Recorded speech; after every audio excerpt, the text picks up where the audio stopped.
Nouveau numéro du Samedi Politique et vous remercie d'être à nouveau au rendez-vous. Alors cette semaine, nous allons nous concentrer comme souvent sur la situation internationale avec un regard croisé sur le conflit en Ukraine mais aussi sur le conflit israélo-palestinien. Quelles sont les similitudes entre ces deux conflits? Pourquoi tant de points communs dans les narratifs médiatiques? Peut-on enfin sortir des mensonges pour se remettre en marche vers la paix? Eh bien, c'est ce que nous allons voir tout de suite. Mais avant toute chose, mon laïus habituel sur le succès de cette émission qui vous revient. N'oubliez pas de commenter juste en dessous, bien sûr, de relayer cette émission.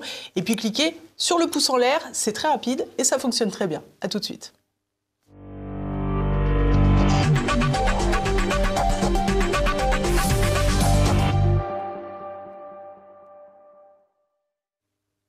Et à mes côtés pour cette émission, Jacques Beau. Bonjour monsieur. Bonjour. Merci beaucoup d'être venu jusque TV Liberté. Vous êtes ex-membre du renseignement stratégique suisse, ancien colonel d'état-major. Vous avez également travaillé au sein de l'ONU. Vous étiez le chef de la doctrine des opérations de paix. Je vous suggère de reprendre du service parce que je crois qu'on en a besoin. Et vous avez également publié de nombreux ouvrages sur la guerre en Ukraine. Le dernier, L'art de la guerre russe, comment l'Occident a conduit l'Ukraine à l'échec, aux éditions Max Milo. Et puis plus récemment, c'est le livre qui va nous occuper aujourd'hui. Vous avez publié Opération déluge d'Al-Aqsa, la défaite du vainqueur. C'est toujours chez Max Milo. Et bien sûr, tous ces ouvrages sont disponibles sur la boutique de TVL sur tvl.fr. Alors on pourrait commencer cette émission, Jacques Beau, en disant que vous avez quand même le goût du risque. Vous attaquez au narratif médiatique sur la question ukrainienne, à présent sur la question du conflit israélo-palestinien. Comment expliquez-vous que les débats soient aussi verrouillés en France sur ces sujets internationaux? Alors, comme je l'ai expliqué d'ailleurs dans les deux ouvrages que vous avez évoqués, L'art de la guerre russe et cet ouvrage sur l'opération Al-Aqsa, le point commun principal que je vois entre ces deux événements, si vous voulez, c'est le rôle du narratif dans la stratégie occidentale. C'est-à-dire qu'on a des stratégies qui sont basées sur la communication générale du côté occidental et sur la préexistence d'un narratif, si vous voulez. Et ça fait partie, dans l'analyse stratégique que j'y fais des deux conflits, c'est le narratif devient ce qu'on appelle, au sens clausewitzien du terme, le centre de gravité du conflit. C'est-à-dire, dans la définition de Clausewitz, le centre de gravité, c'est l'élément duquel un protagoniste tire sa force. Et on le voit très bien, c'est peut-être un peu plus apparent dans le conflit palestinien, où on voit que le narratif qui est issu d'ailleurs de l'interprétation de ce qui s'est passé le 7 octobre sert de base à la justification de tout ce qui s'est passé par la suite à Gaza. Et on l'a d'ailleurs très bien vu, je n'invente rien, puisque si on regarde les plaidoiries qui ont eu lieu à la Cour internationale de justice, on voit que d'un côté, on a l'Afrique du Sud qui est venue avec un narratif orienté sur le respect ou non du droit pénal, du droit international humanitaire, alors que du côté, lorsque les Israéliens ont plaidé leur cause, ils sont revenus exclusivement sur l'interprétation du 7 octobre. Donc on voit que le narratif a une importance stratégique. Et on l'a vu d'ailleurs du même côté, du côté ukrainien. Et c'est d'ailleurs aujourd'hui cet éclatement du narratif par rapport à la réalité qui amène aujourd'hui les décisions qu'on a eues, comme celle de l'interview d'Emmanuel Macron et de ses déclarations sur l'envoi de personnel. Parce qu'on voit que après avoir déclaré pendant 2 ans qu'il fallait soutenir l'Ukraine parce que la Russie était en train de perdre, qu'elle avait plus de munitions, qu'elle avait plus d'officiers, que ses soldats étaient en train de déserter, qu'elle devait récupérer les microprocesseurs dans des machines à laver pour les mettre dans des missiles, etc., etc. Aujourd'hui, tous les commentateurs s'accordent à dire, à quelques semaines d'intervalle, si vous voulez, on s'accorde à dire que c'est la Russie qui est en train de gagner. Et donc, on voit tout d'un coup que le narratif s'effondre et que le narratif s'effondrant, il faut trouver d'autres manières d'agir, si vous voulez. Et c'est tout d'un coup, on commence à dire, il faut envoyer des troupes, etc., etc. Donc, on s'aperçoit bien que l'architecture, si vous voulez, de l'approche occidentale dans les deux conflits, d'ailleurs, est une stratégie qui est essentiellement basée sur la communication. Alors que tant du côté palestinien, pour Gaza, tant du côté russe pour l'Ukraine, on a un narratif qui est fondé sur l'interprétation des faits. Et d'ailleurs, quand on constate, d'ailleurs on peut faire la même constatation pour les deux, parce qu'il y a beaucoup de gens, alors pas en France, parce que en France, je suis un peu désolé de vous dire que tant au niveau politique qu'au niveau médiatique, il y a une sorte d'indigence intellectuelle qui me semble quand même assez dramatique. Mais aux États-Unis, tout le monde se plaint d'ailleurs des États-Unis qui sont forts, mais eux réfléchissent. Et malgré tout, même dans les médias, ils arrivent à avoir des positions qui sont parfois contradictoires, enfin pas contradictoires, mais des différents points de vue peuvent coexister, alors qu'en France, on a une sorte de verrouillage. Alors aux États-Unis, on a examiné naturellement cette problématique du narratif. Et on constate que le narratif généralement occidental, ou israélien pour Gaza, si vous voulez, ce narratif tend à être rapidement débunké, si vous voulez, alors que du côté palestinien comme du côté russe, on a un narratif qui est fortement basé sur les faits. Et comme je l'ai d'ailleurs déjà dit dans mes livres, moi je ne prends pas mes sources chez les Russes pour éviter d'être considéré comme relayant le message des Russes, même si certains le font, mon propos n'est pas celui-là.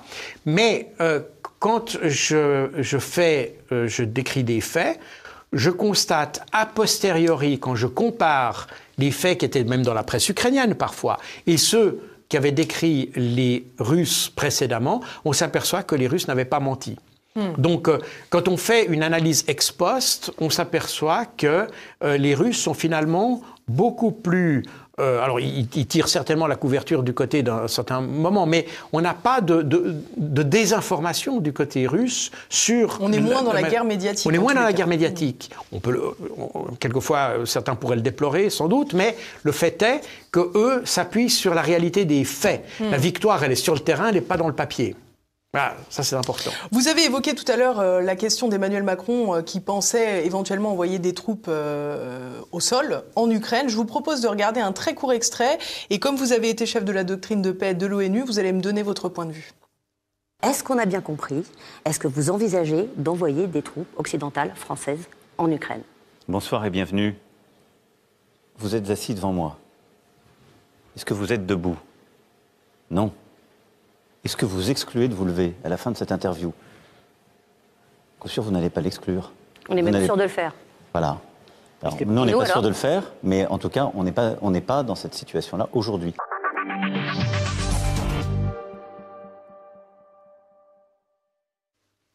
Alors, je ne sais pas s'il faut être debout, s'il faut être assis, mais en tout cas, on ne va pas aller loin comme ça. Oui, j'ai moi-même vu cette interview et je dois dire, cette entrée en matière m'a un peu déconcerté pour le moins.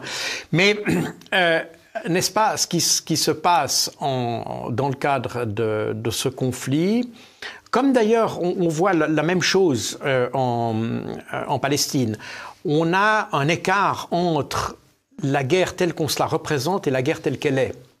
Bien sûr. Et une représentation mythique, si vous voulez, du côté israélien, armée invincible, service de renseignement infaillible, démocratie, etc., etc.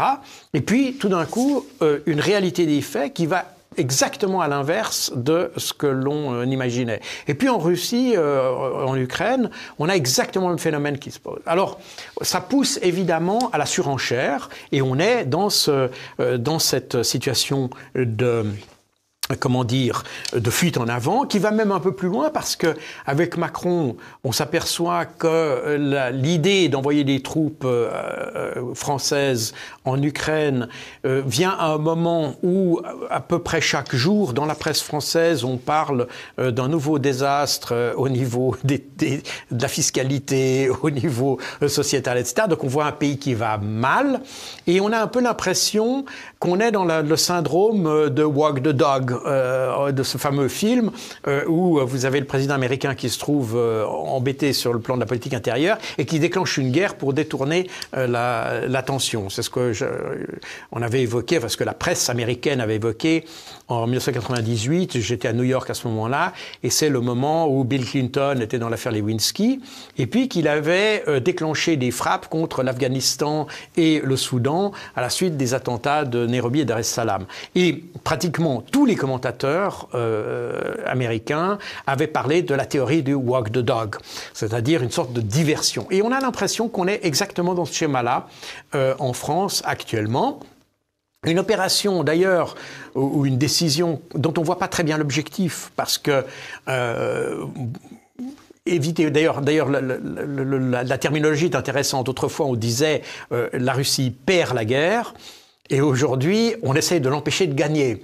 Donc, on voit qu'on est sur un changement de vocabulaire qui est assez indicatif, mais éviter qu'elle gagne, ça n'est pas un objectif. Si aujourd'hui... Il faudrait aussi se poser la question de savoir à quel moment on considère que quelqu'un a perdu ou quelqu'un a gagné. Voilà, donc c'est ça, c'est la définition de la victoire. Et la définition de la victoire et donc de la défaite, qu'on n'a jamais d'ailleurs définie. Et c'est ce que j'allais dire, si Vladimir Poutine décide aujourd'hui que finalement, en l'état, il a gagné, l'action de Macron est nulle et non avenue. Donc l'idée de baser une stratégie sur les déclarations d'adversaires me semble assez quand même problématique, déjà intellectuellement parlant. Mais bon, donc on est dans cette situation-là, et puis ce qu'essayent de faire les Occidentaux, parce que les Occidentaux maintenant sont un peu pris en défaut par Zelensky lui-même, puisque je vous rappelle qu'il y a quelques semaines, Volodymyr Zelensky avait reproché aux Occidentaux de lui avoir promis 1 million d'obus à l'horizon fin mars 2024, et que, de son aveu même, il dit « nous n'avons reçu que 30%. Donc une promesse non tenue. Et puis les Occidentaux voient aussi, et ça se voit naturellement évidemment aux États-Unis, le Congrès est très pragmatique, comme le sont les Américains, et il voit aujourd'hui, de manière très critique, l'idée de continuer à investir dans une situation où tout le monde se rend bien compte que l'Ukraine est en train de perdre. Donc on est en train de miser sur le mauvais cheval, et on est un peu dans, si vous voulez, en Europe en tout cas, on est un peu dans le syndrome des fonds, des coûts irrécupérables. C'est-à-dire qu'on a investi dans un projet, on voit que ça va nulle part, et là, mathématiquement parlant, la solution, ce serait de dire, on arrête ce projet et on change notre fusil d'épaule. Mais là, non. Pour justifier les investissements précédents, on continue dans la même direction, même si on sait que ça conduit nulle part. Voilà. Et c'est le syndrome des coûts irrécupérables. C'est une théorie économique, d'ailleurs, qu'on retrouve. Et on est exactement dans cette dynamique-là avec la France. Avec le problème, c'est que en envoyant des troupes en France, en réalité, malgré les déclarations qu'il martèle d'ailleurs durant l'interview dont vous avez passé un extrait, Emmanuel Macron, en fait, escalade la situation. Parce que non seulement il fait intervenir officiellement, je dis bien officiellement parce qu'en réalité il y a déjà des Français qui fonctionnent, et je ne parle pas des volontaires, je parle des gens qui sont mandatés par le gouvernement français, qui fonctionnent aux côtés de l'armée ukrainienne. Je dis fonctionnent parce que leur statut n'est pas toujours très clair. Et pour cause, oui, il vaut mieux pas. Peut-être, voilà. C'est d'ailleurs l'explication de cet hôtel qui avait été détruit il y a quelques semaines. Et la Russie avait parlé de mercenaires, et Macron a dit probablement à juste titre que ce n'était pas des mercenaires. Je pense que les Russes ont parlé de mercenaires pour des raisons diplomatiques. Mais Macron ayant dit que ce n'était pas des mercenaires, mais que c'était quand même des Français, oui. Voilà. C'était des touristes alors. Voilà, c'est ça. Bon, bref, on ne va pas entrer dans cette discussion. Toujours est-il que Emmanuel Macron donc internationalise officiellement le conflit. C'est plus simplement le conflit entre l'Ukraine et la Russie, et avec un soutien à l'Ukraine. C'est un conflit où la France est partie prenante. Du coup, elle est littéralement, officiellement, si vous voulez, co-belligérante. Elle est intégrée à un théâtre d'opérations militaires. Si vous avez lu mon ouvrage sur l'art de la guerre russe, l'Ukraine est définie comme un théâtre d'opérations militaires, un théâtre de guerre. ce serait l'ensemble de l'Europe. Le théâtre d'opération militaire, le TVD, Théâtre Voyenny-Rtestvi, c'est le théâtre d'opération militaire. Donc on est dans la nomenclature russe, c'est la raison pour laquelle les Russes parlent d'opération militaire et non pas de guerre. Bien sûr. Voilà. Et donc, quand on met des troupes dans un théâtre d'opération militaire, eh bien, du coup, on est dans ce théâtre d'opération. Donc, il n'y a pas photo. La France devient co-belligérante. La problématique de cette histoire-là, c'est qu'en fait, ce que probablement n'ont pas réalisé la plupart des commentateurs, notamment en France, c'est que les troupes françaises en Ukraine deviennent une sorte de ligne rouge humaine que Emmanuel Macron met en place en Ukraine. Voilà. Et c'est ça qui devient très grave. Et c'est d'ailleurs, si on écoute l'interview d'Emmanuel Macron, de Vladimir Poutine, qu'il a donnée il y a 2 jours, où il dit que si la France... S'il n'y a pas de ligne rouge, il n'y a pas de ligne rouge. Il n'y a pas de ligne rouge pour nous non plus. Donc ça veut dire qu'on est vraiment dans une dynamique d'escalade qui a été enclenchée par Macron, d'autant plus que cette escalade est justifiée de nouveau par un narratif. Parce que l'idée que la Russie attaquerait l'Europe est finalement qu'une supposition. On est dans le fantasme, parce que la Russie n'a jamais déclaré. Elle a toujours expliqué de manière très cohérente que ses objectifs en Ukraine étaient liés à la situation de la minorité russe au sud et à l'est du pays. Point final. Elle n'a jamais dit qu'elle voulait s'emparer de l'Ukraine. Elle n'a jamais dit qu'elle voulait s'emparer de Kiev. Elle n'a jamais dit qu'elle voulait occuper l'Ukraine. Elle n'a jamais dit qu'elle voulait réintégrer l'Ukraine dans la Russie, etc., etc. Et a fortiori, elle n'a jamais dit qu'elle voulait attaquer l'Europe. Et d'ailleurs, vous voyez, de nouveau, on est dans ces faisceaux de contradictions. On a, pour justifier ou pour expliquer l'intervention russe, nos médias nous disent qu'elles veulent reconstituer l'ancienne Union soviétique. Et dans la foulée, ils nous disent, pour ça, ils veulent aussi attaquer l'Europe. Mais le reste de l'Europe, alors peut-être à l'exception des pays baltes, je vous l'accorde, mais à part ça, le reste des pays, pourquoi attaquer la Pologne? Elle n'a jamais fait partie de l'Union soviétique, n'est-ce pas? Et à fortiori, le reste de l'Europe. Donc on voit qu'on est à cheval sur des narratifs qui sont en contradiction l'un et l'autre. Et puis on est un petit peu vraiment dans une situation où la stratégie, comme dans le cas de la situation en Palestine, nos stratégies sont basées sur un narratif, mais non pas sur des faits. Bien sûr. Et à aucun moment, d'ailleurs, je note que dans l'interview d'Emmanuel Macron, à aucun objectif, il définit les objectifs que pourrait avoir la Russie, mais que pourrait même avoir l'Occident. Parce que ne pas éviter que la Russie gagne une guerre, on pourrait le faire de multiples manières. Vous avez évoqué à juste titre que j'ai fait partie des Nations Unies pour la question des opérations de paix. Finalement, si on avait laissé Zelensky négocier. Pas seulement négocier, mais mener à terme la proposition qu'il a faite, n'est-ce pas, en mars 2021, parce que c'est une proposition de Zelensky. Et je vous rappelle que là aussi, la France a eu un rôle très négatif, parce que dans la même interview que vous avez évoquée avec Emmanuel Macron, il a parlé à plusieurs reprises que la Russie n'avait jamais respecté ses engagements. Or, en réalité, c'est la France qui n'a jamais respecté ses engagements. La France n'a pas respecté ses engagements le 21 février 2014, lorsqu'il y a eu un accord garanti par l'Allemagne et la France entre les manifestants du Maïdan et le président Yanukovych. La France garantissait cet accord, qui n'a pas été respecté, et la France n'a pas respecté sa parole, puisque Yanukovych a été renversé 2 jours plus tard. Donc, on voit, et plus tard, alors évidemment avec les accords de Minsk, on en a déjà largement parlé même sur ce plateau, donc la France n'a pas respecté son accord. On a vu que Macron lui-même n'a pas respecté la parole de la France, parce que dans l'interview, ou plutôt dans la conversation qu'il a eue avec Vladimir Poutine, et qui est parue dans le Figaro, si ma mémoire est bonne, où il y a un verbatim de cette conversation, on constate que Macron n'a en fait pas tenu compte des accords de Minsk, donc probablement il ne connaissait, d'après le discours qu'il a durant la conversation, on constate qu'il n'avait même pas connaissance du contenu de ces accords. Par conséquent, il a été également parjure à ce moment-là.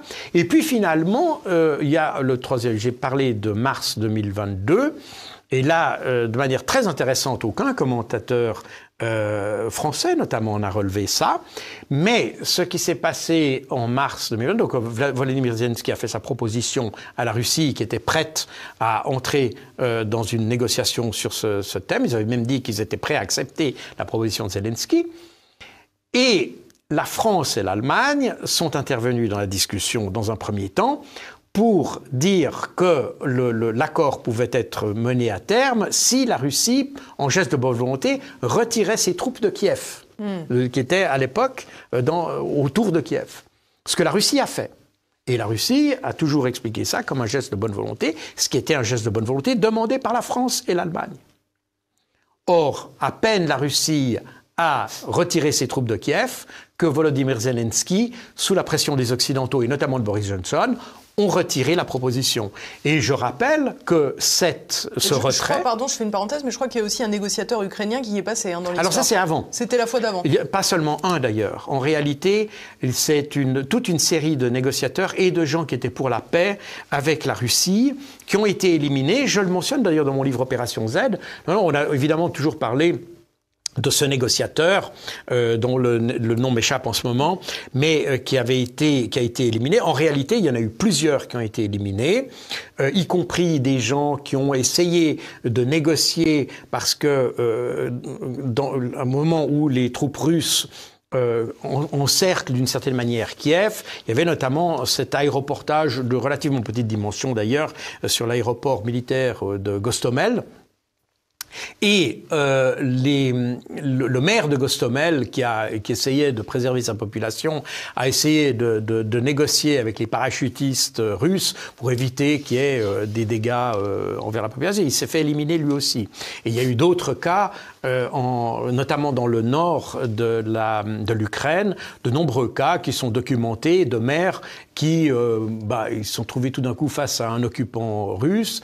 Ils ont voulu essayer de négocier un modus vivendi pour que la population civile soit épargnée. Eh bien, ils ont été éliminés par les services ukrainiens. Donc, il y a eu toute une série d'éliminations dans cette première partie. Mais là, on est déjà en février, fin février 2022. On est encore avant que Zelensky fasse sa deuxième demande de négociation, parce que la première a eu lieu le 25 février, où il a téléphoné d'ailleurs au ministre des Affaires étrangères suisse pour qu'il organise une conférence de paix. Déjà le 25 février. Cela dit, c'était plus intelligent de demander aux Suisses plutôt que de demander aux Britanniques. À ce moment-là, oui, parce que les Suisses n'étaient pas encore impliqués dans les sanctions, puisque vous savez que très rapidement, la Suisse a pris la tête des sanctions occidentales contre la Russie, et que jusqu'en octobre 2022, grosso modo, la Suisse était le pays qui, tout pays confondu, avait le plus sanctionné la Russie. Plus que l'Union européenne, plus que les États-Unis, plus que la France et plus que la Grande-Bretagne. Donc, maintenant, je n'ai pas les derniers chiffres, mais je dirais qu'à la fin de l'année passée, la Suisse n'était plus qu'en 3e position derrière les États-Unis et, sauf erreur, le Canada. Mais je pourrais me tromper. Mais elle a un peu rétrogradé, non pas qu'elle ait fait moins de sanctions, mais les autres ont appliqué des sanctions additionnelles. Ouais. Donc, pour revenir à mars 2022, la France, donc la France et l'Allemagne avaient demandé ce retrait des troupes russes de la région de Kiev, ce que la Russie a fait, et les Français, une fois de plus, n'ont pas respecté leurs paroles et ont accepté que Zelensky retire sa proposition. Et ça a été évoqué d'ailleurs dans la presse. À l'époque, certains commentateurs disent non, ils disent pas non, ils disent que ça a été évoqué en novembre de l'année passée. Mais si vous lisez mes bouquins, vous verrez qu'en octobre, dans Opération Z, j'évoque déjà ce retrait qui avait été évoqué dans la presse ukrainienne à l'époque. Et la presse ukrainienne avait titré « Les Occidentaux sont le principal obstacle à la paix » au début avril 2022. Donc déjà les Ukrainiens, et la presse ukrainienne singulièrement, et non pas la presse russe, enfin la presse russe peut-être aussi, c'est possible, mais en tout cas la presse ukrainienne avait dit le principal obstacle à la paix sont les Occidentaux. Et après, ça a été confirmé 1 année et demie plus tard. Des politiciens ukrainiens ont rappelé, effectivement, mais on est dans une situation différente, puisque actuellement, on voit que l'Ukraine est en très mauvaise posture, à la fois en politique intérieure, sur le terrain, et même sur le plan international, parce que on constate, et notamment avec l'émergence du conflit en Palestine, eh bien, on voit une désaffection d'une certaine mesure des Occidentaux pour l'Ukraine, qui est ravivée par la proposition de Macron, et c'est probablement pour ça. Alors, ce que j'aimerais à présent, Jacques Beauce, c'est vous faire écouter une historienne. Elle s'appelle Anne Morelli, elle est belge, elle n'est pas suisse, hein, pardon. Elle est auteure de Principes élémentaires de propagande de guerre, et j'aimerais qu'on l'écoute. C'est essentiel de faire croire à l'opinion publique que nous sommes des doux, des gentils, des pacifiques. Parce que ça correspond à une volonté que nous avons tous d'être du bon côté, d'être des gens bien, d'être des gens convenables.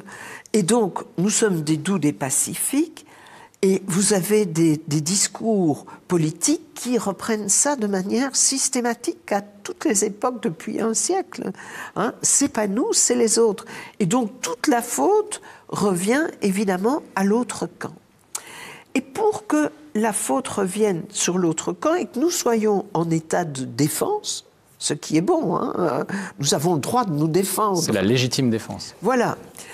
Eh bien, pour que nous soyons en état de légitime défense, il faut soit créer un incident dont l'autre serait le méchant acteur, soit attendre que l'autre fasse une bêtise et fasse un incident qui va pouvoir être utilisé pour montrer que nous sommes en état de légitime défense, soit changer le début de la guerre.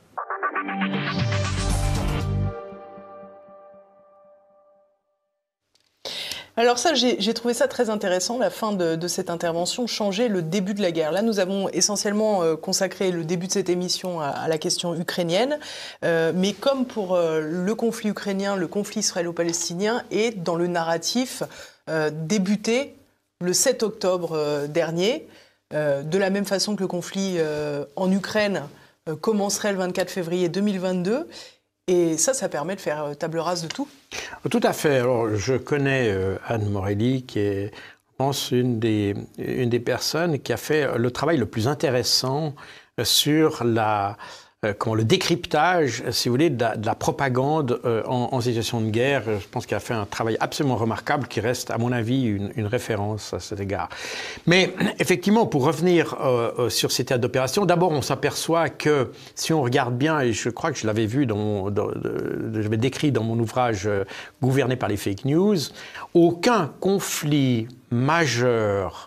Je parle évidemment des conflits majeurs, parce qu'après il y a des petits conflits régionaux dans certains pays, notamment dans le tiers-monde, qui ont une autre dynamique. Mais pour les grands conflits majeurs qu'on a connus dans la deuxième moitié du XXe siècle, aucun conflit n'a commencé selon le narratif qu'on a dit. Donc on a systématiquement commencé un conflit par un faux narratif. Et ça se voit pour tous les conflits, vraiment tous. On a raconté, y compris d'ailleurs, par exemple, le conflit de 1967, où les Israéliens ont prétendu qu'ils avaient été attaqués, alors qu'en réalité, c'est eux qui sont attaquants. Raison pour laquelle, d'ailleurs, et ça nous ramène au conflit de Gaza, la résolution 242 des Nations Unies déclare très clairement que les territoires actuellement occupés par Israël, dont Gaza, je le souligne, qui reste, malgré le retrait des troupes de l'intérieur de Gaza, mais qui reste encerclé par les troupes de Gaza, reste considéré par la communauté internationale, par les institutions internationales, pas simplement des commentateurs, par les institutions internationales comme un territoire occupé.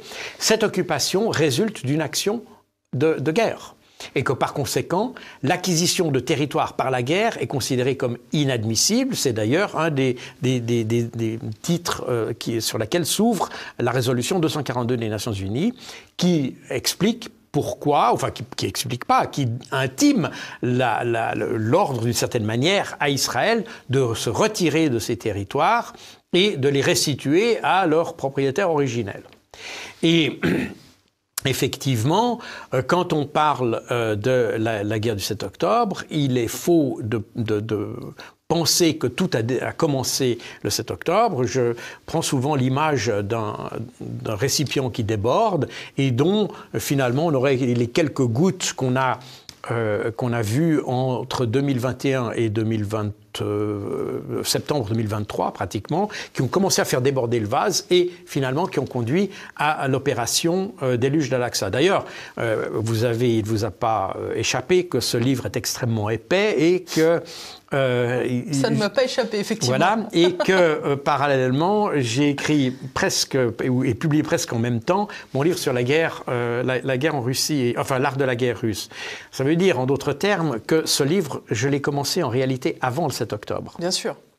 J'ai commencé avant le 7 octobre parce que j'avais le pressentiment que quelque chose était en train de bouillir et menaçait d'éclater. Et c'est pour ça que quand l'opération a éclaté, alors j'avais évidemment pas encore le titre de mon livre, mais lorsque l'opération a éclaté, j'avais déjà pratiquement la moitié du livre qui était déjà écrite, si vous voulez. J'ai pu compléter avec les informations venant du moment. Et je l'avais d'ailleurs annoncé, cet éclatement ou ce possible débordement du 7 octobre. Alors, je n'en connaissais ni la date, ni l'ampleur, ni qui exactement allait faire ça, mais on sentait que ça se passait, et dans la semaine qui a précédé le 7 octobre, j'ai annoncé dans une conférence. Parce que tout simplement, il y avait un faisceau d'indicateurs qui montrait qu'on était dans une situation où ça ne pouvait que déborder. Alors là, je vais dire quelque chose d'assez simple, Jacques Beau, mais si vous l'avez prédit, pour quelles raisons les services israéliens ne l'ont pas prédit ? Alors, les services israéliens et les Israéliens d'une manière générale, et ça je l'explique aussi dans mon livre, évidemment, une autre préoccupation, parce que moi je ne l'ai pas en soi prédit, je l'ai pressenti, et c'est pour ça que j'ai écrit mon livre. Et puis, mon livre n'est pas une prédiction, il est basé sur un sentiment, un faisceau d'indications qui m'ont signalé qu'il fallait commencer à écrire le livre. Voilà. Alors, pour les services israéliens, ça aurait été sans doute la même chose, c'est-à-dire que les faisceaux d'éléments qu'ils avaient devaient les conduire à faire quelque chose. Seulement, vous ne pouvez pas, et c'est la problématique, alors j'explique ça, il faut aussi mettre ça un peu à la décharge des Israéliens. Voir qu'on est dans une crise et apporter des réponses concrètes est extrêmement difficile. Bien sûr. C'est extrêmement difficile. Toujours facile après coup de dire « Ah oui, c'est une crise, on pouvait le voir parce qu'il y avait ça, ça, ça ». En réalité, il faut s'imaginer que l'image de la situation, et j'aime bien en allemand, on parle de Lagebild ou bien d'image de la situation.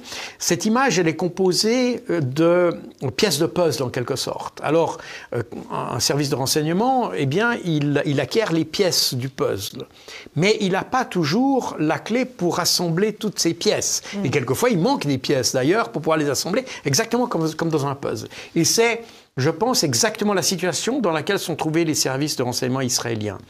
Et ils ont certainement détecté des choses, ils ont certainement vu que le Hamas préparait quelque chose, le Hamas et d'autres groupements, parce que là aussi, je le rappelle, l'opération Déluge d'Al-Aqsa est sous la houlette, si vous voulez, du Hamas, mais en réalité, c'est une coalition de mouvements qui s'est associée dans cette opération. Et les Israéliens surveillent certainement le Hamas, ils surveillent certainement le djihad islamique palestinien, ils voient que le Hamas fait quelque chose, que le djihad islamique palestinien fait ça, que le comité de résistance populaire fait ça, mais ça ne veut pas nécessairement dire que ça fait partie des mêmes pièces, du même puzzle. Et donc, il y a toute une difficulté, c'est l'art du renseignement, à vrai dire, et c'est pour ça que c'est un art qui est beaucoup plus complexe que ce qu'on imagine souvent. D'ailleurs, même en France, on peut déplorer qu'on n'ait pas cette même capacité à assembler les pièces de puzzle, parce que, pour revenir à ce qu'on disait tout à l'heure sur Macron, on a l'impression vraiment qu'il n'est pas informé sur la situation. Et c'est ça qui me trouble énormément, c'est qu'un décideur politique semble prendre des décisions un petit peu d'après ses tripes, mais non pas d'après la tête. C'est les tripes plutôt que la tête qui parlent, et ça me semble particulièrement inquiétant, et ça me semble d'autant plus inquiétant que les commentaires qu'on a vus dans les médias à la suite de son interview semblent conforter l'idée que c'est pas... Il n'y a pas de travail vraiment analytique, il y a simplement un travail de tripes, si vous voulez. Tout simplement, on fait parler ses tripes, c'est tout. Oui, mais c'est assez logique si le réel ne compte pas. Ah oui, non, d'accord, c'est logique, mais... Vous comprenez, c'est pas comme ça qu'on dirige un pays. Ah, ça, je veux bien. Voilà, c'est ça la problématique. Je comprends bien, j'arrive à l'expliquer, mais je ne peux pas le justifier. Parce que mon métier, c'est le renseignement de niveau stratégique, c'est-à-dire que ce que l'on présente aboutit à une décision politique. Donc on n'écrit pas n'importe quoi parce qu'on sait qu'il y aura une décision politique basée là-dessus et on s'attend à ce que le décideur politique, lorsqu'il prend une décision, se réfère à cette expertise et non pas à sa simple intuition, comme ça semble être le cas avec Emmanuel Macron. Ce qui est extrêmement grave et ce qui est d'autant plus grave que les instances destinées à, j'allais dire, surveiller l'exécutif, qui est le Parlement essentiellement dans un état de droit, et dans une certaine mesure, la presse, puisqu'elle se vante toujours d'être le quatrième pouvoir, aux côtés du législatif, l'exécutif et du judiciaire. Donc le quatrième pouvoir lui-même n'a pas cet effet de contrôle de l'exécutif, mais ne fait que finalement relayer la décision, enfin les intuitions de l'exécutif. Et ça, on le trouve d'ailleurs, c'est intéressant. Je reviens aux États-Unis. En France, on voit que vraiment les médias sont totalement alignés sur le pouvoir politique, mais vraiment dans leur totalité. Il y a très très peu de médias. Alors vous allez me dire le vôtre, pas... Non, mais vous avez tout à fait raison. Et on voit bien d'ailleurs avec certaines démarches, avec le CSA, enfin l'ARCOM maintenant, que dès qu'il y a une tête qui dépasse, voilà. On les rate pas, quoi. Alors que quand vous allez aux États-Unis, vous avez dans le paysage médiatique, et même à l'intérieur des médias eux-mêmes, je pense, de nouveau, je suis lecteur, je l'ai déjà exprimé, du New York Times, du Washington Post, qui sont très pro-américains évidemment, très anti-russes d'autre part, très pro-israéliens d'autre part. Néanmoins, vous avez dans ces médias même des échanges critiques à l'intérieur du média qui montrent que même s'il y a une ligne qui est dominante, comme je l'ai dit, il reste pas moins que les avis divergents appartiennent quand même aux médias. Et sur l'ensemble du paysage médiatique, vous avez un certain nombre de médias qui ne sont pas totalement marginalisés quand même, qui arrivent à apporter une voix sur la scène médiatique. Mais c'est encore plus important, pardon, mais c'est encore plus important en Israël. En Israël, il y a une presse... Alors, j'y reviens, oui, j'y viens tout de suite. On va y revenir à propos de ce livre. Mais on voit que le public américain, typiquement, est aussi intéressé par les médias dits alternatifs, qu'il voit comme faisant partie des deux aspects, si vous voulez, de l'information. Et alors, c'est juste que vous évoquiez la presse israélienne, parce que mon livre, qui essaye de montrer les faits qui se sont déroulés avant, pendant et après le 7 octobre, sont très largement basés sur la presse israélienne elle-même. Et alors, ce qui est intéressant, c'est qu'en Israël, un petit peu comme aux États-Unis d'ailleurs, on a une presse qui est très diversifiée. Il y en a qui sont pour le gouvernement, il y en a qui sont plutôt contre. On a un gouvernement de droite, donc il y a une presse qui est aussi plutôt de gauche, etc. Donc on a un peu cet éventail politique qui est assez bien représenté dans le paysage médiatique, avec un travail journalistique qui est très poussé, c'est-à-dire qu'on a vraiment des gens qui font des investigations, du coup. Une chose qui a totalement disparu des médias français. On a des perroquets qui répètent ou relaient ce que disent les agences de presse, mais il y a À moins que ce soit une affaire, on aime les petites affaires croustillantes, des choses people. Alors là, vous avez du journalisme d'investigation. Mais en matière de politique internationale, en matière de, j'allais dire, de géopolitique ou géostratégie, les médias français, il y a un vide d'investigation, un vide journalistique qui me semble assez inquiétant. Mais bref, c'est comme ça. Alors, dans mon livre, je me suis, comme je l'ai dit, beaucoup basé sur ce qu'a dit la presse israélienne, qui, elle, a regardé les événements. Alors, évidemment, Netanyahou est un gouvernement d'extrême droite qui n'est pas très populaire en Israël, ce qui a... Soit dit en passant, d'ailleurs, vous parliez tout à l'heure de l'effet diversion. C'était tout dans l'intérêt de Benyamin Netanyahou de se lancer à corps perdu dans la riposte sur Gaza. Oui, peut-être. Au vu de la situation politique, ça ne veut pas dire que c'est lui qui a provoqué... Voilà, oui, bien entendu. Je suis très prudent avec ça. C'est possible, c'est tout à fait possible. On a évoqué même que ça a été finalement une sorte de machination parce qu'on aurait pu délibérément ignorer des indicateurs pour... Non, sans aller par là, bien sûr, on peut considérer que le fait de se jeter à corps perdu dans la guerre, de réclamer une forme de concorde nationale avec le gouvernement, permet de mettre un peu sous le tapis... Qu'on ait exploité la situation, alors ça c'est certain. Il y a eu une exploitation de la situation. Il y a d'ailleurs une constante dans la politique de sécurité israélienne, c'est que les conflits... parce que la vie intérieure, ou la politique intérieure israélienne est beaucoup plus diverse que celle que l'on perçoit depuis chez nous. Elle est beaucoup plus diversifiée. Elle a toujours été entre une extrême droite qui aujourd'hui est au pouvoir, mais qui a toujours préexisté, et puis une gauche qui finalement dans l'histoire d'Israël, puisque le départ d'Israël, c'est une démarche très marxiste, n'est-ce pas, les kibboutz, etc. Donc on a, au fil des années, on a légèrement dérivé de la gauche vers la droite, et probablement on arrive à une culmination aujourd'hui vers l'extrême droite, mais toutes ces tendances existent dans la société israélienne. Et d'ailleurs, quand on voit... ce qui est d'ailleurs assez intéressant, parce que ici, on muselle même les Juifs qui prônent la paix, n'est-ce pas, en Palestine.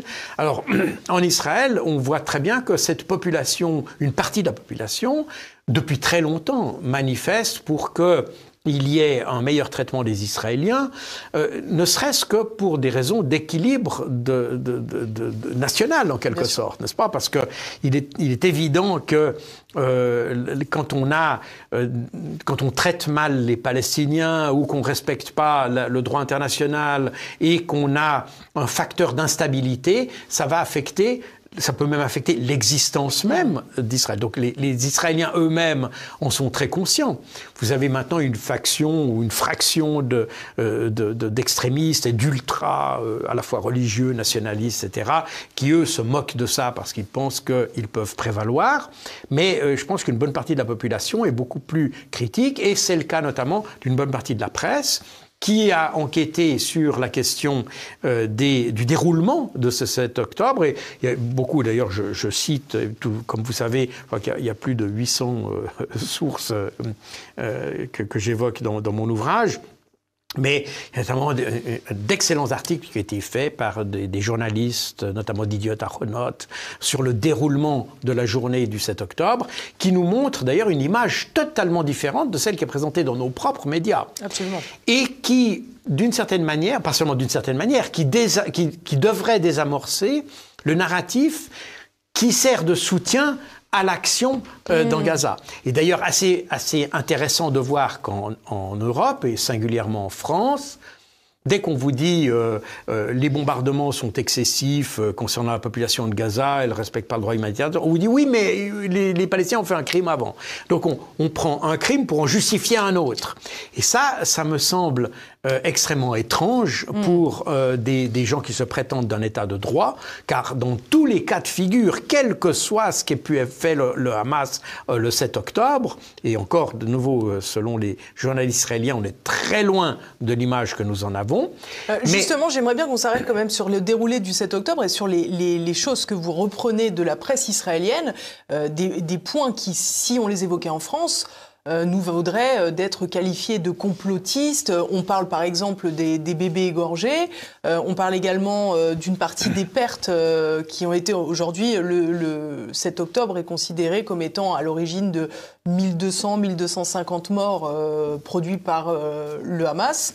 Vous, dans votre livre, vous reprenez des sources qui expliquent qu'une partie des personnes qui ont été tuées n'ont pas été par l'opération menée par le Hamas. Tout à fait. Alors pour comprendre ça, il faut, en bref, parce que j'explique ça dans le détail, donc la bande de Gaza était très largement surveillée par les Israéliens. Tout autour de la bande de Gaza, vous avez une zone qu'on appelle l'enveloppe de Gaza, à l'intérieur de laquelle la division de Gaza, qui est une division de l'armée israélienne, assure la surveillance de cette bande de Gaza. Et pour assurer cette surveillance, il y a tout un réseau de senseurs, de caméras, etc., qui surveillent littéralement tous les secteurs de la bande de Gaza. Or, l'opération, c'est pour ça qu'elle a été conçue vraiment comme une opération militaire, au propre et au figuré. Dans la première phase de l'opération palestinienne a consisté à neutraliser tous les censeurs israéliens et tous les systèmes de communication. Vous dites d'ailleurs dans votre livre, vous dites très rapidement le commandement israélien est aveugle, voilà. Et il s'attend ensuite à de petits commandos palestiniens. Et c'est exactement ça. Comme le commandement israélien d'abord de la division de Gaza est aveugle sur le territoire qu'il est censé contrôler, et il annonce au commandement qu'il est aveugle, qu'il ne voit rien du tout, qu'il ne sait pas ce qui se passe, et il demande à Tel Aviv si Tel Aviv a plus d'informations, et Tel Aviv dit « nous non plus, on ne sait pas ce qui se passe ».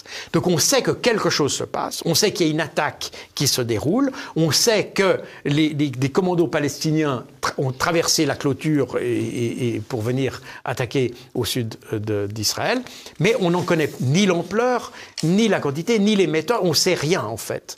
Et donc, il en résulte une confusion, une panique, il n'y a pas d'ordre qui peut être donné parce qu'on ne sait pas où attaquer, qui attaquer et avec quoi. Et le commandement de Tel Aviv envoie des hélicoptères de combat et, pour la faire courte, leur donne le feu libre. En quelque sorte. Et les pilotes d'hélicoptères, ils arrivent sur une zone où il y a une confusion complète parce que les combattants palestiniens, notamment dans la zone de la base militaire de Reim, qui était l'objectif des Palestiniens, mais entre les Palestiniens et la base aérienne se trouve le festival de musique qui n'aurait pas dû y être d'ailleurs, qui aurait dû se terminer le vendredi avant, mais qui a été prolongé à la demande des organisateurs parce qu'il fonctionnait bien, et qui, le samedi matin, se trouve sur le chemin des Palestiniens. Problème d'ailleurs qui sera... C'est de nouveau un des problèmes de puzzle de l'image, puisque les Israéliens, les services israéliens ont détecté des préparatifs de quelque chose déjà à minuit, et il y a eu une réunion d'urgence à minuit la veille, et plus tard, les gens diront « mais comment se fait-il qu'on a autorisé le prolongement du festival alors qu'à minuit, on était dans une réunion d'urgence où on pouvait s'attendre à ce que quelque chose se déroule ?» Donc, on est dans cette situation. Les combattants palestiniens arrivent dans cette foule de jeunes qui commencent à être un peu paniqués, à voir des gens en armes débarquer. Les commandos palestiniens, certains demandent leur chemin vers la base militaire.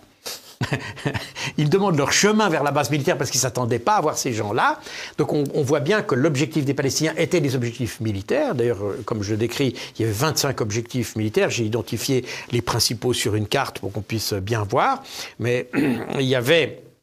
effectivement 25 objectifs militaires, dont la base de Reim, et c'était l'objectif des Palestiniens. Le problème, c'est que ce qui s'est passé, c'est que, par exemple, dans certains kibboutz, les Palestiniens s'attendaient à trouver des militaires. L'objectif des Palestiniens, à ce moment-là, était de prendre des militaires israéliens, de les ramener à Gaza, de façon à les échanger contre des prisonniers détenus par Israël.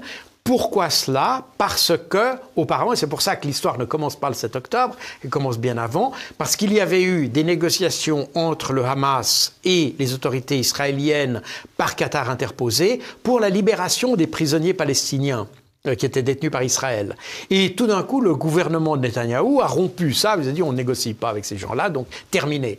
Et c'est pour ramener les Israéliens sur la table de négociation que les Palestiniens ont décidé d'aller prendre des militaires. Pourquoi des militaires? Parce que on se rappelle l'histoire du militaire Gilad Shalit qui avait été échangé contre plus d'1 millier de prisonniers palestiniens, et les Palestiniens pensaient rééditer un peu l'exploit, entre guillemets, et donc ils pensaient que les militaires avaient plus de valeur que les civils, donc ils sont allés là. Et d'ailleurs, vous avez des Palestiniens qui sont entrés dans les kibbutz, qui sont entrés dans des maisons, étonnés de ne pas voir de militaires, parce qu'une partie des militaires avait été redéployée en Cisjordanie, parce qu'en Cisjordanie, les tensions montaient à cause des implantations qui commencent à se multiplier. Donc l'enveloppe de Gaza avait été un peu dégarnie, ce qui fait que les Palestiniens s'attendaient à trouver des militaires qu'ils ont pas trouvé dans la quantité qu'ils voulaient, si vous voulez, et donc ils sont entrés dans des maisons, puis ils ont demandé aux habitants du kibbutz d'appeler les forces de sécurité pour qu'ils puissent les prendre après. Oui. Exactement.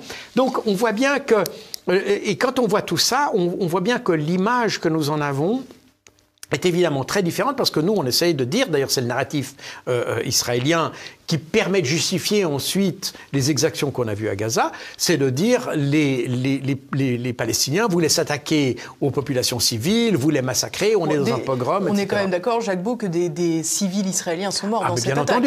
Bien entendu. Et il ne s'agit pas ici de dire qu'ils ne sont pas morts, mais je pense... Et d'ailleurs, les témoignages montrent que ces morts sont plutôt le fait de tirs croisés, parce que ce qui s'est passé par la suite, c'est que les Israéliens ont essayé de réagir, mais dans une confusion totale, sans ordre, et c'est d'ailleurs ce que constatent les journalistes israéliens eux-mêmes. Comme ça, il n'y a pas d'ordre qui est donné, il n'y a pas d'image de l'ennemi, il n'y a pas d'objectif désigné, on ne sait pas exactement contre qui on se bat, on ne sait pas si... les Israéliens avaient des plans, ce qu'on appelle des plans de contingence, qui concernaient des incursions de petits commandos palestiniens, mais là, on n'est pas dans ce cas-là. Donc, ils ont repris des ordres, ils ont donné des ordres pour intervenir contre des commandos palestiniens, alors qu'en réalité, on a quelque chose de beaucoup plus important.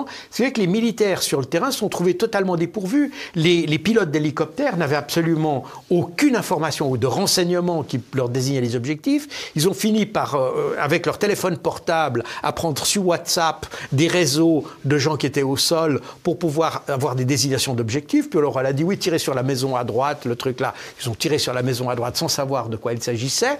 Et c'est d'ailleurs assez frappant.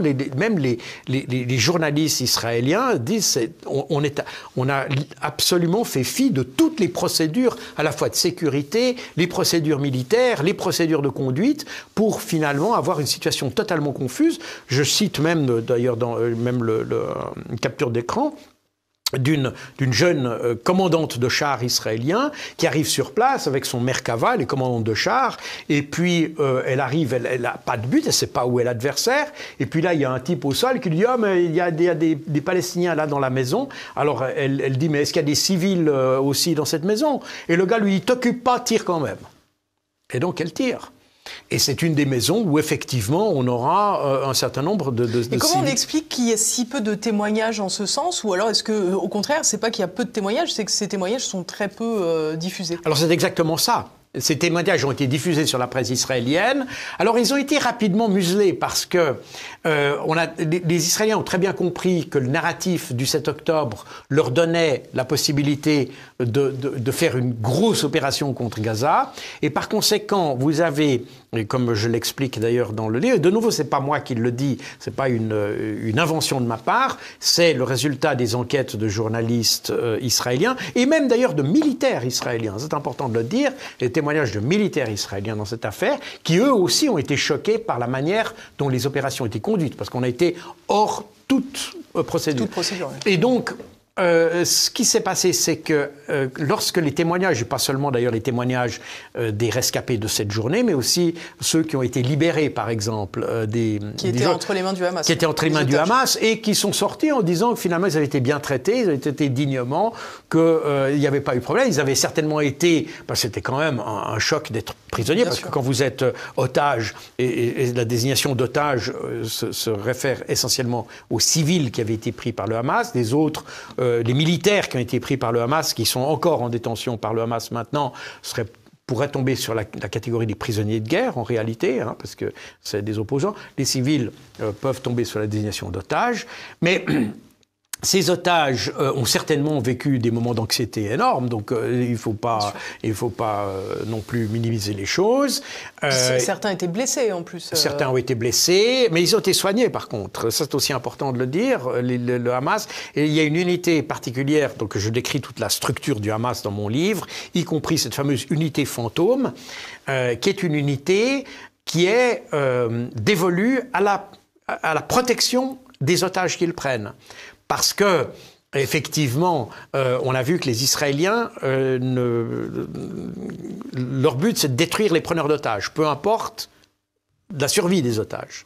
La première priorité, c'est la destruction des preneurs d'otages. Résultat des courses, les Palestiniens savent ça, et l'objectif de cette unité est de protéger les otages et de les déplacer, le cas échéant, pour qu'ils soient à l'abri, parce que le but, c'est de les échanger. Ils ne prennent pas des otages pour le plaisir d'en avoir. Le but, c'est de les échanger. Donc, ils doivent préserver leur vie. Et donc, il y a une unité qui est dévolue à ça. Et on voit d'ailleurs les membres de cette unité, lorsqu'ils restituent lorsqu'il y a eu des échanges d'otages à la fin novembre 2023, on voit que, apparemment, en tout cas, les relations entre otages et geôliers se sont bien déroulées puisqu'ils se saluent très cordialement, etc. Et les otages qui ont été libérés dans la presse ont ensuite donné une image, finalement, naturellement, ils ont évoqué leur anxiété et le fait que c'était un traumatisme, etc. Donc tout ça, c'est tout à fait clair. Mais d'un autre côté, ils disent qu'ils ont été traités avec déférence et dignité par les gens du Hamas. Et ce qui s'est passé, c'est que les autorités israéliennes ont constaté que ces témoignages allaient à l'encontre, en fait, du narratif, et par conséquent, il fallait le museler. Donc, il y a un département de l'influence qui est au sein de la direction des opérations de l'état-major général israélien, qui a émis une directive avec un certain nombre de sujets sur lesquels il est interdit de communiquer. Voilà. Et donc, de nouveau, je donne la liste de ces sujets. Elle a été rendue publique. Et donc, on voit très bien qu'il y a en Israël la volonté de maîtriser ce narratif qui serait trop favorable au Hamas, de façon à pouvoir finalement justifier les autres opérations. Alors justement, cette riposte épée de fer ou glaive de fer, selon la traduction aujourd'hui, où en est-elle et quelles sont les perspectives selon vous ? Alors, il n'est pas de mystère que l'armée israélienne, après avoir détruit les structures ou les superstructures dans la bande de Gaza, l'armée israélienne est intervenue pour faire une sorte de, ce qu'on appelle techniquement, en termes militaires, nettoyer le terrain, en quelque sorte. Et tout d'abord à Gaza, Gaza Nord, Gaza, et puis ensuite Khan Younes, et prochainement sans doute Rafah. On a encore une incertitude sur ce plan-là. Mais ce que l'on constate est que sans doute que l'armée israélienne est pénétrée sur ce territoire et elle a une présence sur ce territoire. Mais elle ne maîtrise pas ce territoire. Et ça, c'est intéressant de voir que la résistance palestinienne maintient une insécurité totale pour ces unités. Quand vous dites la résistance palestinienne, vous parlez du Hamas ?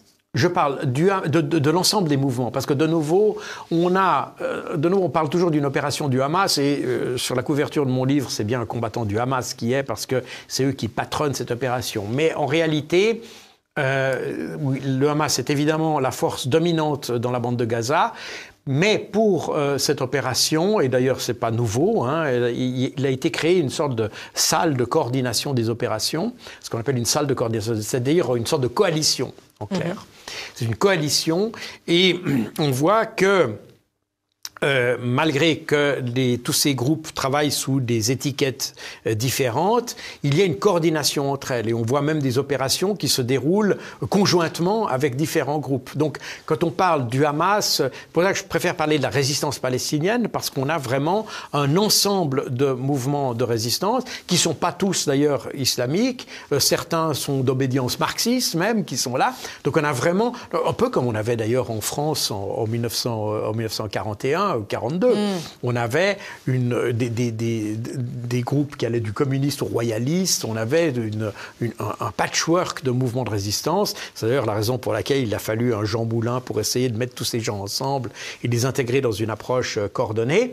Alors, en Palestine, le problème a été résolu par les Palestiniens eux-mêmes, par cette coalition qui a été formée de façon à coordonner les actions, et on voit des opérations qui restent parfaitement coordonnées, qui sont et qui est même relativement compliquées à coordonner parce que vous avez une résistance qui se base beaucoup sur les réseaux souterrains, qui permet aux résistants, si vous voulez, de sortir de terre aux endroits qu'il faut et au moment qu'il faut, de manière quelquefois extrêmement provocatrice, puisque c'était au premier de l'an, enfin durant le premier de l'an, les Palestiniens ont lancé une volée de missiles en direction d'Israël à quelques mètres des positions israéliennes.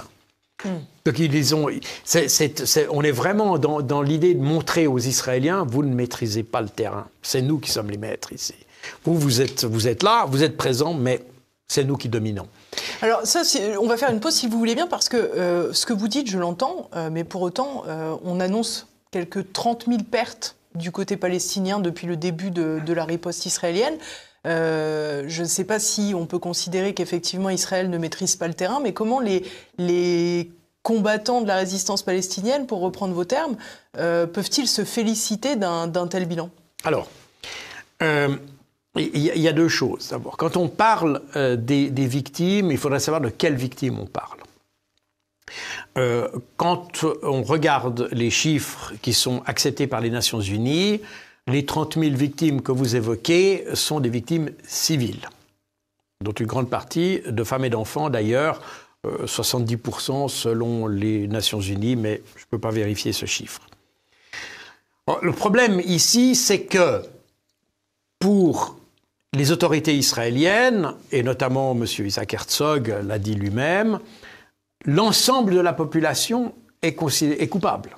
Donc l'ensemble de la population est considérée comme favorable au Hamas et donc fait partie du Hamas. Donc on a déjà il devient très compliqué de calculer. Mais est-ce que ça c'est pas la faute du Hamas précisément, qui continue d'œuvrer sur des territoires où il y a des civils, comme vous le dites, avec leur façon de faire une guérilla urbaine, avec les tunnels, etc. On est forcément au milieu de la ville, donc au milieu de la vie. Oui, alors déjà. Peut-être faut-il revenir aux origines. De nouveau, tout commence par le 7 octobre et en 1990 déjà, les Nations Unies avaient déclaré que la population palestinienne avait le droit de résister à l'occupation israélienne par tous les moyens, y compris la force armée. Donc on a des forces de résistance, littéralement, qui sont... Donc vous considérez que le 7 octobre, c'est pas un attentat, attendez, c'est pas du terrorisme. Attendez, on va pas aller jusque-là. On est dans une résistance armée, et cette résistance armée, c'est une population qui résiste. Donc on a évidemment des combattants, mais ces combattants, par la nature des choses, sont au milieu de la population civile. C'est la même chose que ce qu'on a vécu en France il y a 80 ans, etc. On a une résistance qui vit au sein de la population, avec des gens qui sont habillés comme des civils, etc. On est exactement dans la même situation.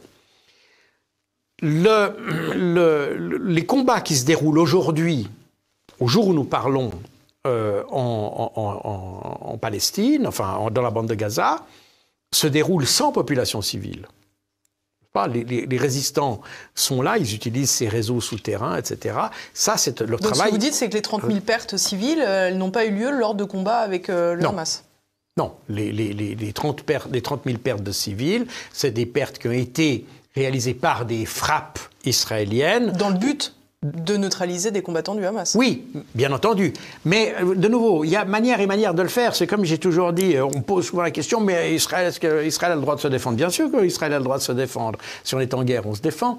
Et même Israël a même l'obligation de protéger sa population. La problématique n'est pas celle-là. La problématique, c'est pas si il a le droit. Le problème, c'est comment il doit le faire, n'est-ce pas? C'est ça la problématique. Et on se rend bien compte que quand on est avec un adversaire qui, par définition, est une organisation de résistance, qui, par définition, donc, se trouve au sein d'une population civile, pour combattre cette organisation, et c'est le même phénomène que vous avez, n'est-ce pas, je cite l'exemple de la guerre en Irlande du Nord par les Britanniques. N'est-ce pas? Ils avaient le même problème, exactement le même problème. Les Italiens avec les Brigades Rouges, exactement le même problème. En France, Action Directe, c'est vraiment très anecdotique par rapport à la situation des Brigades Rouges et de l'Irlande du Nord, où en Irlande du Nord, on a typiquement une armée qui est au sein de la population. Mais il n'a pas fallu pour ça, pour les Britanniques, de raser Belfast. N'est-ce pas? Donc on utilise d'autres moyens, on utilise des gens infiltrés, on utilise des méthodes beaucoup plus ciblées pour éliminer les personnes. Et d'ailleurs, même souvent, moi j'étais en formation à ce moment-là dans les services britanniques. Et quand je leur ai demandé, mais pourquoi est-ce que vous n'éliminez pas les dirigeants? Parce qu'ils avaient des listes où on avait le profil complet des dirigeants de l'Irlande du Nord, avec tout le nombre d'enfants, où ils allaient à l'école, à quelle heure ils se levaient le matin. Il y avait absolument tout. On aurait pu monter n'importe quelle opération. Et le gars, il me dit, non, on va pas dégommer ce gars-là, parce que si on le dégomme, il y en a un autre qui va venir, puis on saura pas qui il est. Celui-là, on sait comment il réagit, on sait quels sont ses réseaux, on sait à qui il parle, on sait qui l'aime pas, qui l'aime, etc.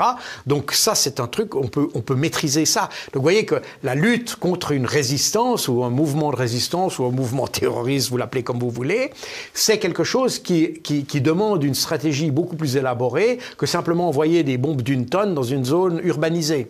Parce que quand vous envoyez une bombe d'une tonne, même si elle est centrée sur un combattant du Hamas, vous savez que vous allez détruire non seulement un quartier, mais encore tous les gens qui y vivent. Donc, est-ce que c'est pas un choix éminemment politique de la part de Netanyahou qui consiste à dire moi je veux pas perdre de soldats de Tsahal dans les opérations, donc effectivement je veux pas engager de troupes au sol? Alors c'est possible que ce soit son calcul, ça c'est possible, mais le problème c'est que ce calcul-là n'est pas compatible avec le droit humanitaire international. C'est tout. Quand vous faites la guerre, malheureusement, vous devez aussi tenir compte d'un certain nombre de règles. Et ces règles, parmi ces règles, il y a le fait que vous devez respecter qu'il y a une population civile qui est là et qui n'a rien à voir avec les combats. J'entends, mais alors dans ce cas, est-ce qu'une action terroriste est compatible avec le droit international? Ah non, l'action terroriste n'est pas compatible avec le droit international. La problématique ici qu'il y a, et c'est toute la problématique d'ailleurs de définir quelque chose. D'abord, qu'est-ce que signifie le terme terroriste? Vous voyez, on commence déjà là à une définition. On a évoqué précédemment la résistance en France. Les résistants étaient considérés comme terroristes par la Gestapo. Alors, quand on parle aujourd'hui, et moi-même j'ai eu de la famille qui a participé à la résistance, ils n'aiment pas être qualifiés de terroristes. Mais c'est comme ça que les Allemands les définissaient.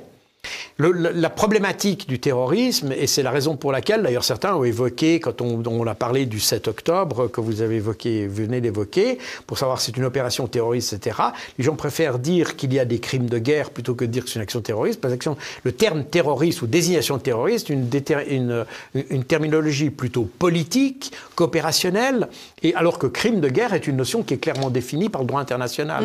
Vous ne pouvez pas... comme d'ailleurs, le Hamas, pour prendre cet exemple, il est reconnu comme terroriste par, grosso modo, les pays occidentaux. Mais le reste du monde ne le considère pas comme terroriste. Oui, parce que j'allais vous faire cette réflexion, Jacques Beau. Finalement, quand on vous écoute, quand on compare les combattants du Hamas qui ont mené le 7 octobre à Jean Moulin, si je dois simplifier, globalement... je n'ai pas comparé. J'ai simplement parlé d'une situation... Non. J'ai parlé de la structure de la résistance qui est, comme dans beaucoup de pays, vous avez la même chose d'ailleurs en Afghanistan lors de l'intervention soviétique, vous aviez des marxistes, des royalistes, vous avez toute une mosaïque. Et la problématique d'une résistance, c'est justement de rassembler différents groupes pour adopter une stratégie unique. Et ça, c'est la comparaison avec la résistance palestinienne, comme n'importe quelle résistance. Elle est généralement multiforme, elle a des composantes qui ont des objectifs différents, des stratégies peut-être différentes, et tout le problème, c'est d'avoir toute cette résistance dirigée contre un adversaire de manière pas seulement concertée, mais avec une stratégie commune, sans quoi vous avez des coups. C'est d'ailleurs exactement pourquoi la résistance française a été totalement inefficace au début de la Deuxième Guerre mondiale, enfin au début de son existence. Elle n'a pu être efficace que dans la deuxième partie de la guerre, à partir du moment où elle était coordonnée et que son action était synchrone, pour ainsi dire, avec notamment les préparatifs du débarquement, etc. Donc, si vous voulez, tout d'un coup, l'action de la résistance devenait cohérente par rapport à une stratégie générale contre les Allemands. Mais tant qu'on assassinait un gars ici, un gars là, etc., ça n'apportait que des représailles contre la population civile, sans apporter d'avantages ni tactiques, ni opératifs, ni stratégiques. Donc, et c'est d'ailleurs pour ça que Jean Moulin a été envoyé en France, c'est pour qu'on essaye d'unifier ces mouvements de résistance dans une démarche commune. Alors, égal que ces gens soient islamistes, etc., la problématique en Palestine est exactement la même. Vous avez des groupes, et c'est ça que je compare. Je ne compare pas nécessairement la terminologie. Il s'agit de comparer la problématique qui est d'une résistance qui est multiforme et qui doit coordonner son action contre un adversaire. Voilà. Et c'est exactement ces problématiques. Alors, la désignation de terroriste, malheureusement, elle ne fait pas avancer les bidons. Elle a généralement plutôt comme effet, d'ailleurs, enfin, dans les services de renseignement, et j'ai travaillé pendant longtemps là-dessus, puisque pendant un temps, j'étais responsable du renseignement pour la cellule gouvernementale qui s'occupait des problématiques terroristes, donc au niveau vraiment du gouvernement suisse. La désignation de terroriste est presque un handicap, plus un handicap qu'autre chose, parce qu'il vous enlève la possibilité d'arriver à une négociation. Alors, je sais bien, on dit on ne négocie pas avec les terroristes, mais, vous voyez, les dirigeants d'Israël... Soit dit en passant, Zelensky parle souvent des Russes comme les terroristes, hein, d'ailleurs. Oui, bien sûr. Oui, bon, alors on arrive en plus là-dedans, mais la problématique de ça, l'idée d'ailleurs de Zelensky pour désigner les Russes de terroristes, et pas seulement Zelensky d'ailleurs, certains l'ont évoqué aussi en Europe, c'est de ne plus leur parler. Bien sûr. Et d'ailleurs, c'est exactement ce qu'on voit aujourd'hui. On revient à la déclaration de Macron, on ne discute pas avec les Russes, on combat. Alors, on n'arrive nulle part avec ça. Et pour revenir à la situation d'Israël, l'État d'Israël est né du terrorisme. Il est né du terrorisme. Les premiers mouvements qui ont composé le premier gouvernement israélien étaient des gens issus de mouvements qui étaient considérés comme terroristes par les Britanniques. Vous comprenez? Alors, si on appliquait la même logique, des gens comme Menahem Begin ou Yitzhak Shamir, qui avaient été des leaders de groupes qui étaient notoirement, enfin, qui n'étaient pas notoirement, qui étaient considérés comme terroristes à l'époque, qui ont mené des attentats terroristes, on ne parlerait plus à l'État d'Israël aujourd'hui. Comme il n'y aurait pas eu de négociation en Irlande du Nord si vraiment on ne parlait pas aux terroristes. Il y a un moment, il faut faire la part des choses et savoir à partir de quel moment on arrête la rhétorique et on commence à entrer dans une dynamique où les choses se calment. Et l'Irlande du Nord est un bon exemple de situation où il a fallu, à un moment donné, passer le cap et se dire, bon, on négocie avec eux, mais on a la paix. Vous voyez, et finalement, cette désignation extrêmement manichéenne de camp du bien, de camp du mal, c'est un rayon paralysant pour la paix. C'est exactement ça. C'est la problématique. Et c'est d'ailleurs la raison pour laquelle certains pays hésitent à considérer les mouvements palestiniens, y compris le Hamas d'ailleurs, comme mouvement terroriste. Et c'est d'ailleurs pour ça que la Russie, par exemple, peut parler avec le Hamas. Parce qu'ils ne l'ont pas considéré comme terroriste. Et on est trop axé, c'est particulièrement vrai en France, il y a une espèce de focalisation sur la terminologie, les mots, qu'on utilise d'ailleurs à tort et à travers, mais simplement par la symbolique des mots, sans considérer les effets pratiques de ces mots. Et le terrorisme, quel qu'il soit d'ailleurs, il n'apparaît pas par génération spontanée. Les gens ne se réveillent pas un matin en se disant « Tiens, je vais aller faire sauter ça ou ça ». Il y a toujours une cause et le terrorisme est généralement un effet. Plus on arrive à agir sur la cause en amont, moins on a de chances d'avoir du terrorisme. Voilà. Alors, il y a des causes qui sont plus complexes à traiter que d'autres. On est d'accord. Il y a des choses qui sont plus difficiles à déraciner que d'autres. On est tout à fait d'accord. Mais le principe reste celui-là. C'est-à-dire que dans beaucoup d'actions, j'ai toujours dit, et d'ailleurs ça a été reconnu par des services étrangers, un peu en France aussi, mais jamais au plan politique, les attentats de 2015 et suivants ont été causés par l'intervention de la France en Irak et en Syrie. C'est d'ailleurs pour ça que Chirac n'avait pas voulu intervenir en Irak. Pourquoi tout d'un coup le gouvernement français décide d'intervenir en Irak ? Alors c'est plus tard, mais c'est exactement la même intervention. On est dans le prolongement de l'intervention américaine de 2003. Pourquoi est-ce que ça se fait? Mais voilà, le terrorisme est toujours la conséquence d'une chose. Alors on a essayé de dire, alors c'est la parole de monsieur Emmanuel Valls, le terrorisme ne touche pas pour ce qu'on fait, mais pour ce qu'on est. C'est une formule qui essaye de montrer que les gens sont terroristes de manière innée. Non, ça n'est pas comme ça. C'est pas comme ça.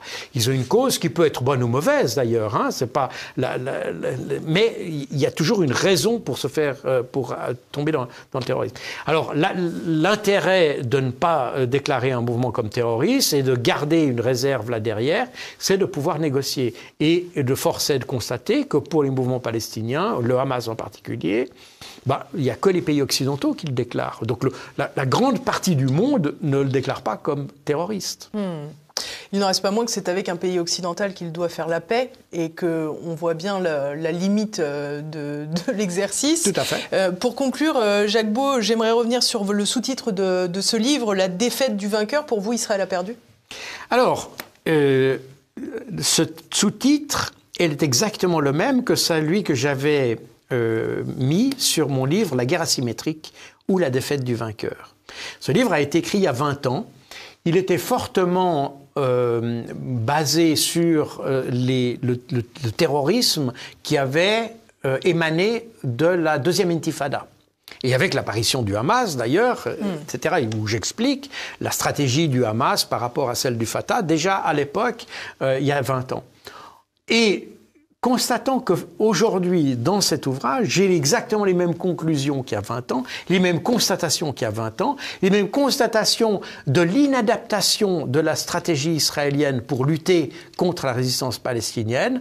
Et là, c'est pour ça que j'ai employé ce sous-titre, parce qu'effectivement, Israël a une action tactique qui est extrêmement meurtrière, extrêmement brutale, mais stratégiquement, on voit qu'il y a une désaffection croissante pour Israël dans le monde, qui est entre autres marquée par l'action de l'Afrique du Sud auprès de la Cour internationale de justice, mais pas seulement. On voit que même aux États-Unis, la population qui est traditionnellement très favorable à Israël et qui a d'ailleurs une très forte communauté juive aux États-Unis, elle a aujourd'hui des doutes extrêmement, enfin plus que certains, sur la stratégie israélienne. Et je connais quelques journalistes américains qui sont d'ailleurs juifs d'origine, qui sont les principaux détracteurs de la politique israélienne. Alors on pourrait dire qu'ils sont pro-palestiniens. Je ne pense pas qu'ils soient particulièrement pro-palestiniens, mais ils considèrent, comme moi d'ailleurs, que la stratégie israélienne ne conduit nulle part. Et que par conséquent, il y a un moment, il faut raison garder, revenir à une politique beaucoup plus pragmatique, moins dogmatique, moins idéologique, de façon à résoudre le problème. Mais là, on n'est pas du tout sur cette voie-là. Et actuellement, on voit que le potentiel de sympathie a glissé vers les Palestiniens et l'antipathie s'est dirigée du côté d'Israël. Et d'ailleurs, je cite dans mon livre une enquête qui a été faite aux États-Unis auprès des Américains de toute classe d'âge, et on constate que 51% des jeunes Américains, donc entre 15 ou 18 et 25 ans, seraient prêts à stop Israel, donc arrêter Israël et le donner au Hamas. 51% des jeunes. Donc, c'est pas la majorité de la population, c'est la majorité d'une partie de la population, bien sûr. Mais c'est la majorité peut-être de la population de demain. n'est-ce pas? La vieille garde, les gens de ma génération qui ont été sensibilisés à la question des Juifs, de l'Holocauste, etc., de la pertinence pour les Juifs d'avoir leur État. Tout ça, cette génération-là, elle est dans cette culture, dans cet état d'esprit qui est aussi le mien d'ailleurs. Mais, de nouveau, on est là face à d'une part, une compassion que nous avons et dans laquelle nous avons été éduqués, et d'autre part, la réalité des faits qui montre que aujourd'hui, Israël abuse d'une certaine manière de la compassion qu'on lui a accordée pour pouvoir effectuer quelque chose qui est contraire au droit international. Or, le droit international, malgré tout, doit rester notre ligne de conduite et on est exactement avec Israël dans cette perspective qu'on a déjà évoquée, d'ailleurs que j'ai déjà évoquée sur ce plateau-là, c'est cette dérive actuellement des pays occidentaux